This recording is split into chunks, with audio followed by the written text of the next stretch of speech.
नमस्कार मित्रांनो, मी सदाशिव पाटील. आपल्या चॅनलचं नाव आहे Sadashiv Patil sir education and counselling.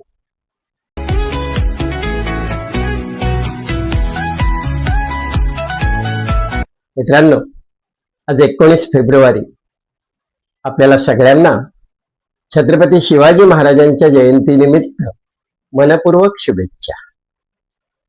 गेली 350 वर्षांहून अधिक काळ सर्वांच्याच मनावर अधिराज्य गाजवणारे हे युगपुरुष म्हणजे हिंदवी स्वराज्याचे संस्थापक छत्रपती श्री शिवाजी महाराज,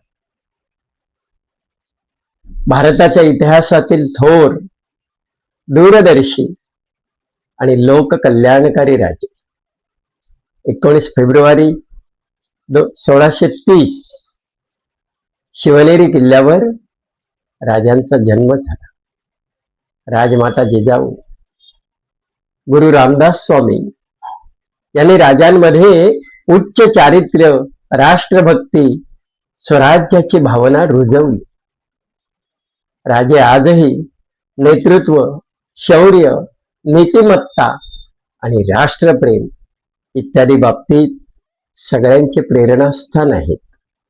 विद्यार्थी मित्रांनो, राजांची महत्त्वे असंख्य साहित्यिकांनी आपल्या साहित्यातून मांडली आहे. परंतु अनेकांचं मत असं आहे की आकाशाचा कागद आणि महासागराची शाई केली तरी राजांची महती लिहायला ते अपुरीच पडेल.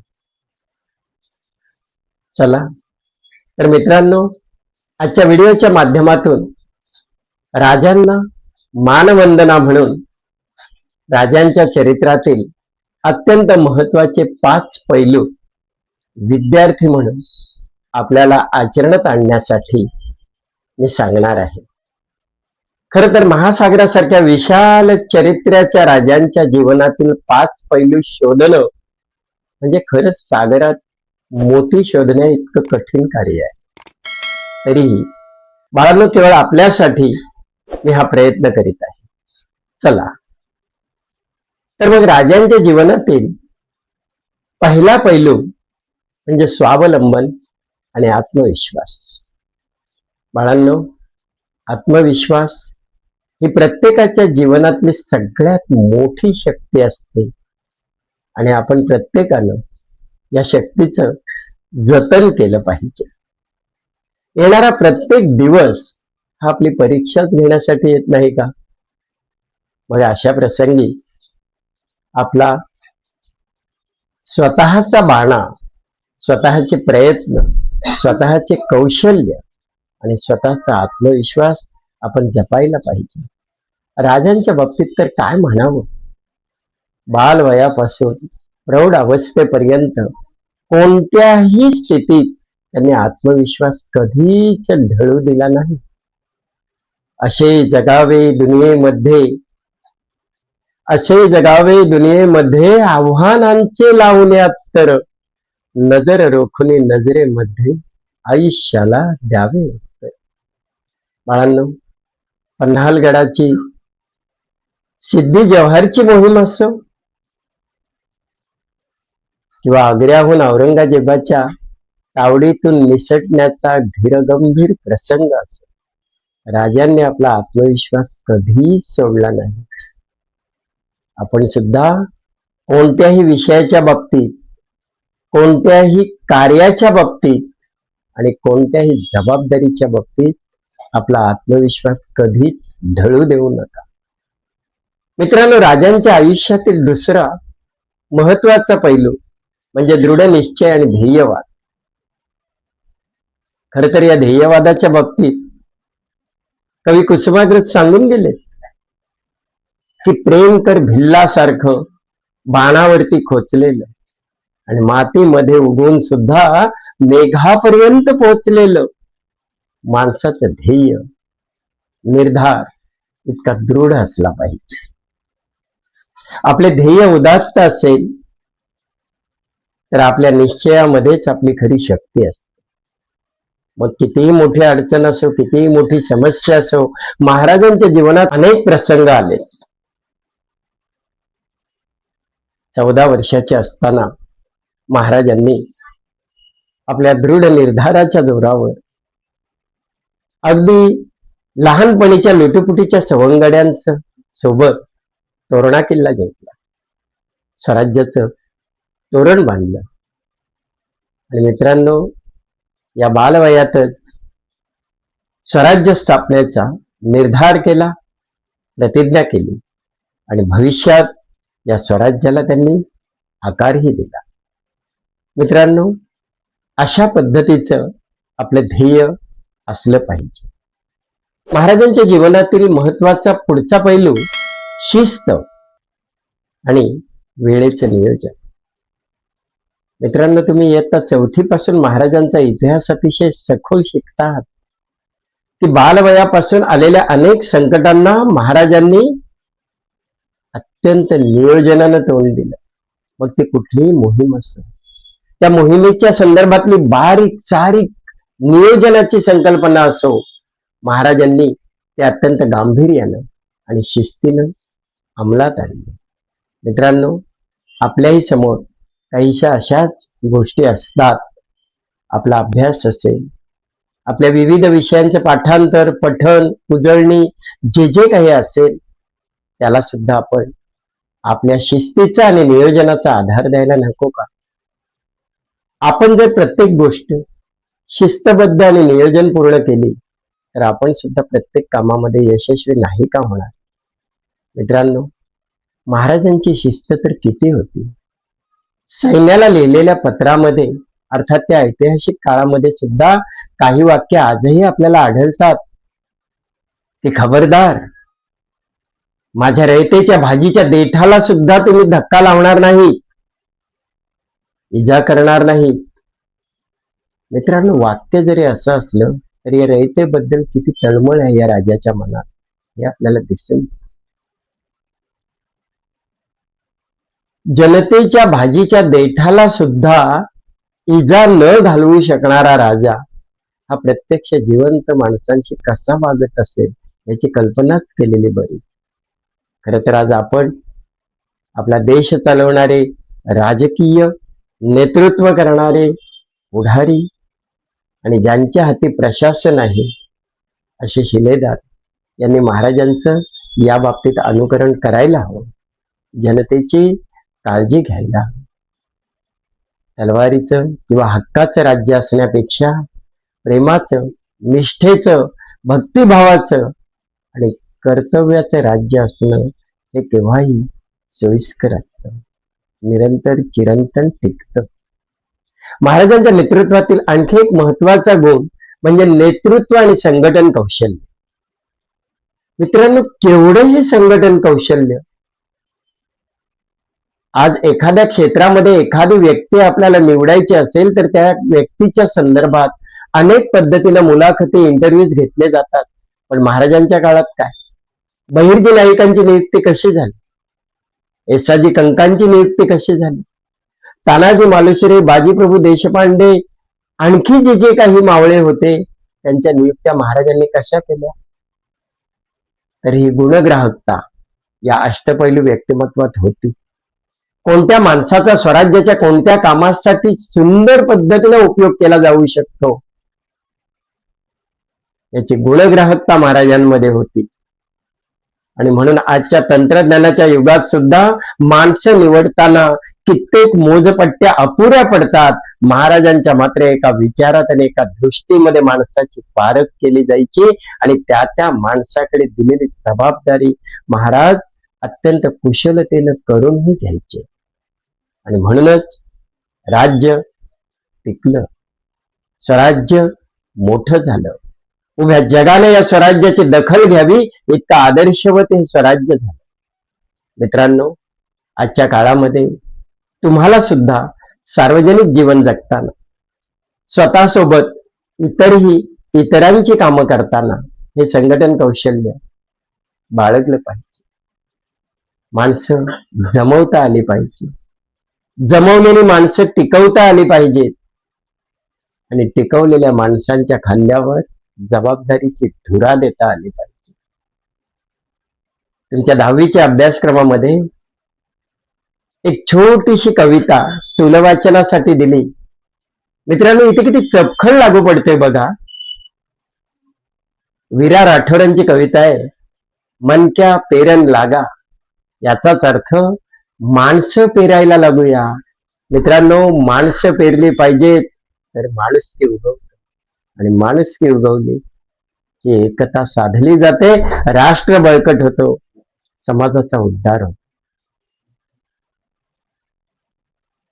आणि यासाठी एक क्षण सुद्धा वाया घालवू नका.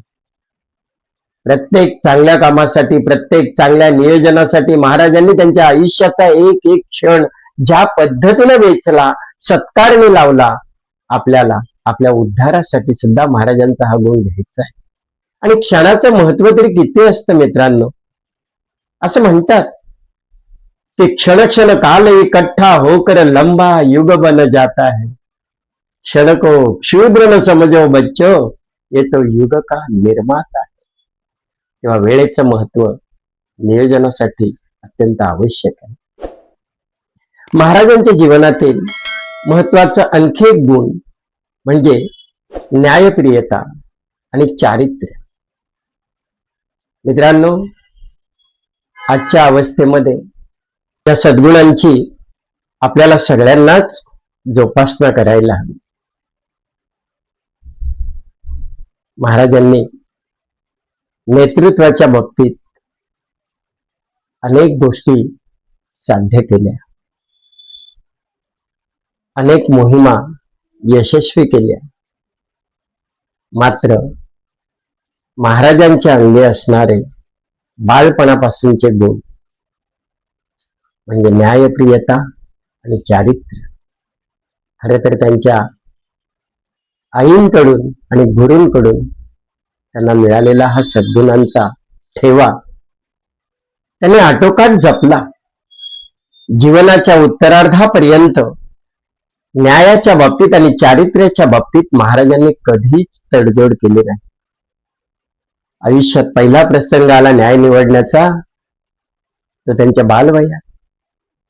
रांजाच्या पाटलाने एका गरीब अबलेवर अत्याचार केलेला होता, आणि तेवढ्या मोठ्या व्यक्तीला एकाएकी कठोर शिक्षा द्यायला कोणी धजावत नव्हतं. महाराजांनी मात्र छाती ठोकपणे असा अपराध घडलाय पण पुन्हा कधीच घडणार नाही याची या शिक्षेच्या माध्यमातून तडजोड केली. मित्रांनो, असा अपराध करण्यापूर्वी एखाद्या अपराध्याच्या मनामध्ये भीती वाटावी अशा पद्धतीची शिक्षा त्यांनी रांजाच्या पाटलाला दिली. अर्थात त्या काळामध्ये चौरंगा हे त्या शिक्षेचं नाव आहे. पाप करणारे हात आणि पापाकडे धावणारे पाय हे कलम करण्याची ही शिक्षा किती भयंकर असते हे महाराजांनी इतिहासातून आपल्याला दाखवून दिलं. मित्रांनो, काय वाढले असेल उद्याला, घे थोडीशी चाहुल तू, विस्तवाला पार करण्या टाक पुढले पाऊल तू. या धगधगत्या यज्ञकुंडामध्ये महाराजांनी आपलं जीवन हिंदवी स्वराज्यासाठी आणि रयतेसाठी समर्पित केलं. इतिहासातून आपण बोध घ्यायला हवा. अफजल खानाचा वध असेल, शाहिस्ते खानाचं तांडव असेल, सिद्धी जव्हारचा वेढा असेल, इतकंच काय तर जावळीच्या मोरूंचं सुद्धा त्या ठिकाणी बंड असेल. महाराजांनी किती शिताफीनं आणि कर्तबगारीनं ते परतावले. आणि हे करताना इतका मोठा रयतेच्या हृदयावर विराजमान झालेला राजा पण चारित्र्याच्या बाबतीत किती स्वच्छ राहील. की महाराजांच्या सैनिकांनी कल्याणच्या सुभेदाराची लूट करून त्या लुटीसोबत त्याच्या आणलेली सून जेव्हा महाराजांच्या समोर उभी केली, तेव्हा मित्रांनो, महाराजांनी एक तीव्र कटाक्ष आपल्या सैन्यावर टाकला आणि हळहळले. त्या तरुण मुलीकडे महाराजांनी मातेच्या नजरेनं कृपादृष्टी केली. शिरवाडकरांच्या लेखणीतून त्याच वेळेला नाही का ओळी अवतरण्यात या प्रसंगाची निगडी की महाराज वदले, अशीच आमुची आई असती सुंदर रूपवती.